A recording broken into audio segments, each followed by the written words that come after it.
Ojerena manokana ireo mpianatra nala fanadinana baccalauréat amin'ny fanamboarana sy ny fanomezana karapanondro raha ny fandaminana napetraky ny prefecture ny Mahajanga. Izana azo karatra avokoa ao anatin'ny fotoana fohy ireo mpianatra na misy any aza ny tsy fampiny taratasy anotana ny karatra ho iatrany fanazavany préfet ny Mahajanga. Misy tsy fampina le atao hoe imprimé, zany hoe misy ato fa tsy maintsy tantanina kely zany izy io satria ny avy any amin'ny famatsinana foibe mihitsy no mienahena kely tato ato zay famatsinana io imprimé na CIN io.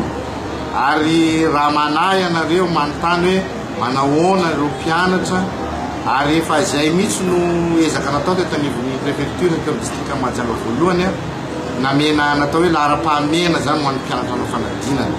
Ny karapanondro anankiray dia manakery roapolo taona eo ary tato ato ary zay no le somary tantanina le izy somary fehezina le izy satria misy efa manao baranana manao kitoto isam-bolana misy isakiny enimbolana manova karatra foana vao ny zavatra kely dia zay no mahatonga anay hoe aleo tsy maintsy tantanina le izy mba ahafahany tsirairay tena misitraka an'izany karapanondro zany. Ny tafatao ny mpanao gazety androany ny préfet ny Mahajanga.